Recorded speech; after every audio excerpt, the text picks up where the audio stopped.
Assalamu alaikum jama'a masu kallon da sauraron barkanmu da yau barkanmu da sake haduwa da ku a cikin shirin labaran namu na sashen Hausa na yau Laraba 6 ga watan Zulhijja. Hijira Annabi Muhammad sallallahu alaihi wasallama tana da shekara 1445 wadda ta yi daidai da 12 ga watan Yuni shekara ta 2024. Musamman labaran namu da fadar shugaban kasa inda shugaban majalisar ceton kasa Brigadier Janar Abdulrahman Tani ya yi wata gana tare da shugaban bankin ba da lamani sashen afirka a bebiya a yamaro selasi inda suka tattauna akan mahimman batutuwa da suka shahi ci gaban na kasar ta nijar a fitowarsa daga ganawa da shugaban kasa. Shi daraktan ya ce ya zo ne domin ya yi ma shugaban kasa bayani akan ayyukan alherin da suke so su fara a nan nijar nan ba da dadewa ba da kuma goyon bayan da suke ma majalisar ceton kasa ta cnsp akan gwagwarmayar da take da kuma kokarinta na kwato ma kasar Nijar incinta. Sai kuma daga nashi bangare Firaminista Ali Muhammad Laminizar wanda ya kira wani zaman taro a jiya dinnan tare da shugabannin ma'aikatu da kuma proje-proje na cikin gida da na waje da ke kalkashin ofishinsa domin a duba a gani ayyukansu da aka dakatar don ganin yadda za a yi a binciko duk ilahiran ayyukan da suke yi waɗanda aka tseda biyo bayan juyin mulki na ranar 26 ga watan yuli da ya gabata kawo yanzu. Firaminista Ali Muhammad Laminizan ya kira wannan taron domin a tattauna a kuma tseda ruwan miya akan hanyoyin da suka kamata a bi domin tada wa'annan ayyuka na karuwa al'umma. Sai mu isa a jihar da magaran inda ministan albarkatun noma da kiwo Muhammad Alhaji Usman ya isa a jihar da magaran inda ya soma rangadi a birni da ƙauye ga kuma sakamakon rangadin departamentin balbashi daga kasin mutare da lawal usaini. Wannan tawaga ta mai girma wato ministan da ke kula da sha'anin noma da kuma kiwo isowar shi nan cikin jihar da magaran a karkarar wato belbaji hutowar shi daga maradi ya samu kyakkyawan tarbiyya a tsawon kilomita 10 daga gwamnan jihar da magaran kanal isu labo. Bayan haka sun gaisa da prefe na departament yan belbeji da shaf de canton na tarka da kuma shaf de groupement na yayan hulani na nan da magaram da kusoshin wato ma'aikata daban-daban na jiha da na komin da kuma wakilan jami'an tsaro wato daban-daban. Mai girma ministan da ke kula da sha'anin noma da kuma kiwo ma'anar wannan rangadi na shi shine na ganin yadda ake tafiyar da sha'anin huji a cikin wato wuraren kasar mu daban-daban musamman ma wuraren noma da kuma kiwo. Bayan haka mai girma minista yakan unhani da wannan dama Usman Alhaji Muhammad albarkacin wato wannan rangadi domin tattaunawa ya ga kuma yadda halin wato damana da sha'anin wato kiwo musamman ma ciyawar busashe suke ciki a wannan mawuyacin hali. Don haka kai tsaye isowar shi nan cikin jiha sai ya nihi cikin karkarar wato batte wannan babban santar da ke a tsawon kilomita kusan 40 daga karkarar belbeji. Santar de multiplication na batte na raya irin wato dabbobi an girka shi ne a shekara ta 1980 kuma yana da haɗin murabbi'i wato eka 33,800. A halin yanzu akwai wato awaki, akwai raƙuma, akwai kuma shanu waɗanda dukkansu a halin yanzu ana iya cewa dai kadaran don babu isasshen abinci da kuma ruwa. Alhali shi wannan santar lokacin da aka girka shi babban gurin shi shine a samu wato iri na dabbobi daban-daban kamar wajen 7,000. Yau da 'yan shekaru abin da ke ciki bai wuce 4,000 ba amma a yau duka ba su wuce 167 ba. Wannan abin a sha ne, wannan abin kaico ne in ji mai girma minista. A wajen tafiyar da wannan aiki cikin tsanaki akwai matsala kwarai da gaske banda matsalar gewayewa, matsalar karancin dabbobin, matsalar kuma abin da ya shafi ruwa da dai wato makamantansu. In ji mai girma minista insha Allahu dangance da niyyar da ke shaƙe a zuciyar shugaban ƙasarmu General de Brigade Abdurrahman Chani shugaban majalisar sojoji ta ƙasar nan tamu CNSP a tsaye suke tsayin daka ofishin da yake wa jagoranci domin kawo sauyi da samun canji da samun ci gaba a irin wato wannan santar daban-daban domin a cimma babban gurin da ake da shi. Don haka ya nuna cewar insha Allah tuni ofishin da yake wa jagoranci na ci gaba da daukan ƙwararrun matakai na ganin yadda lalle wannan santar za a maido mishi huskar shi tada.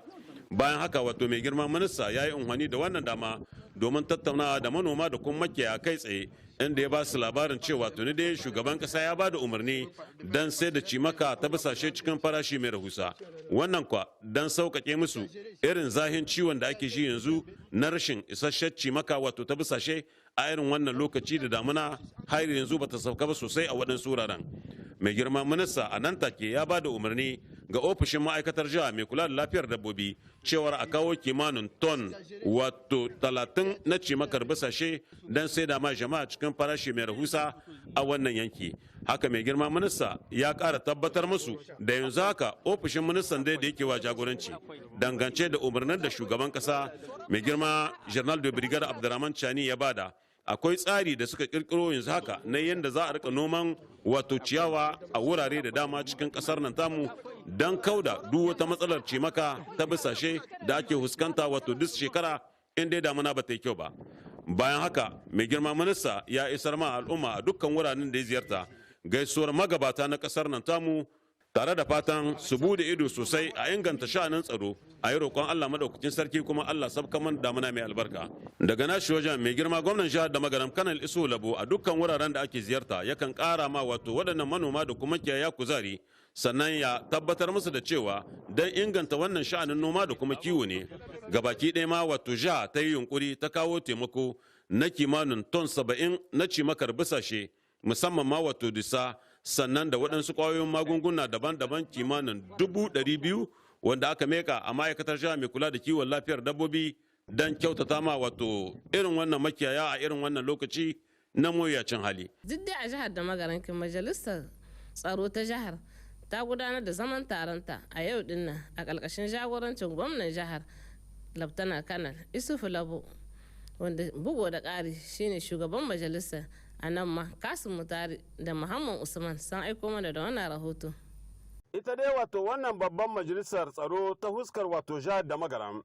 lokaci-lokaci takan zaman taronta domin ƙara tattaunawa bisa kan sha'anin tsaro da kula da sha'anin kare lafiyar al'umma da kuma dukiyoyinsu ga baki daya a cikin ita wannan jihar ta da magaram.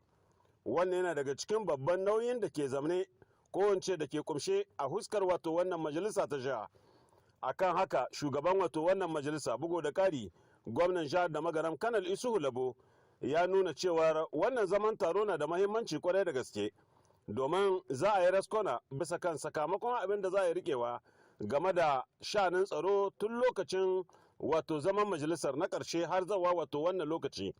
irin rawar da aka taka ta huskar jami'an tsaro daban-daban da irin namijin kokarin da aka yi don kare lafiyar jama'a da kuma dukiyoyinta gabaki daya. A takaice dai ana iya cewa alhamdulillahi an taka rawar a zuwa gani kwarai da gaske bisa kan sha'anin tsaro a cikin wato wannan jiha ta da magaram gabas da yamma gusum da arewa wanda shine dama babban nauyin da ke a bisa kan ita wannan majalisa. Akwai waɗanda aka sa hannu a kansu 'yan tada zamna tsaye ko kuma 'yan hataucin miyagun ƙwayoyi da dai waɗanda ake tunguma bisa kan wannan ko wancan laihin waɗanda dukkansu akan sa su wato hannun alƙalai mashara'anta.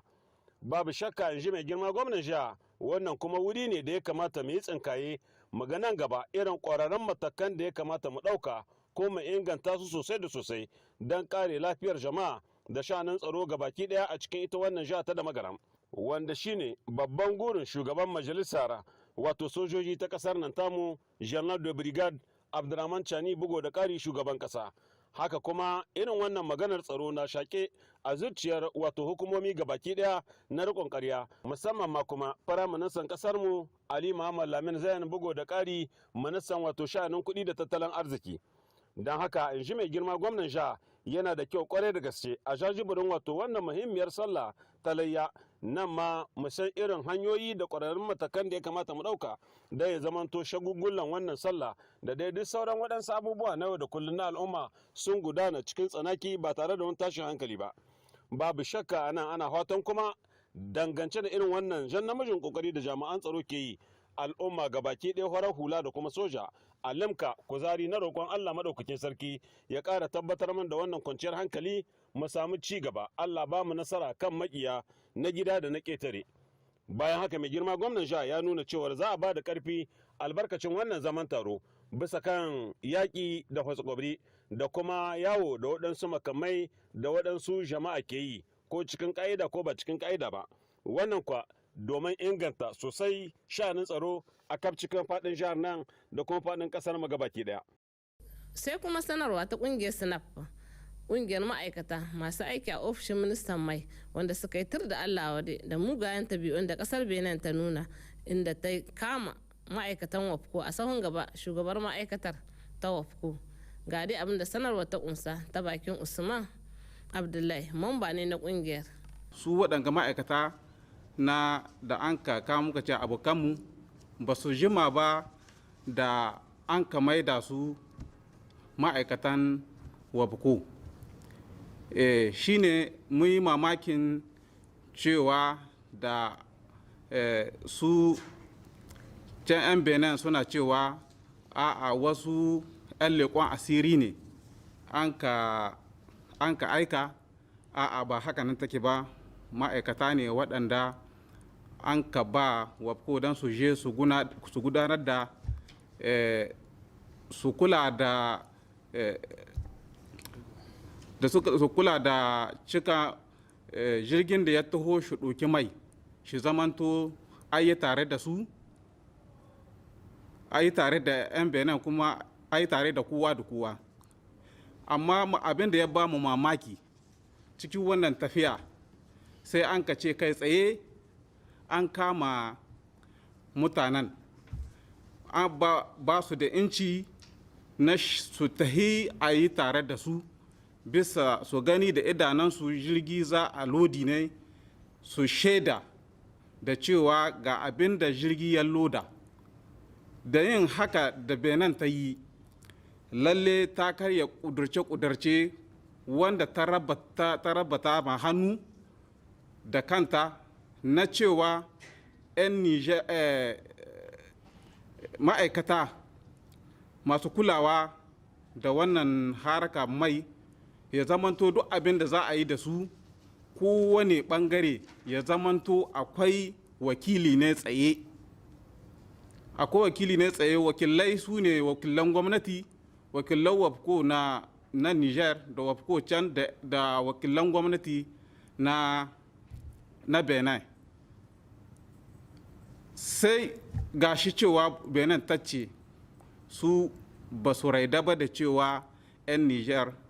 suna cikin wannan tafiya, sai dai su cika wannan jirgi su kadai. Shi na mun ka taro yau mun ka ce mun yi Allah wadai da wannan ƙuduri da gwamnatin Benin ta ɗoka na kama, mun yi tir da Allah wadai wannan ƙuduri ta ɗoka na kama 'yan uwan namu da an ka hana musu su yi aikinsu saboda an aika su ne saboda su yi wannan aiki. Mun yi kira wannan ƙungiya ta taru yau don kira da gwamnatin Benin shi saki 'yan uwan namu da an ka kama ba bisa ƙa'ida ba, waɗanda sun ka tahi su yi aiki bisa hujja da an aika su wakilci wabko. Kuma mun yi kira da cewa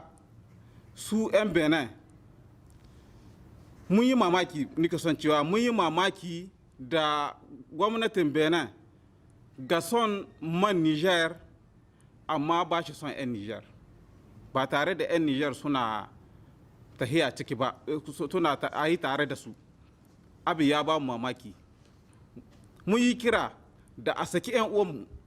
a bar su yi aiki kamar wada an ka tanada. Kuma abin ya ba mu mamaki, wata takarda da wabko benin ta aiko na cewa a ba wani shinuwa nan gwamnatin niger shi ba shinuwa incin da cewa shi ne zai wakilta ma'aikatan niger can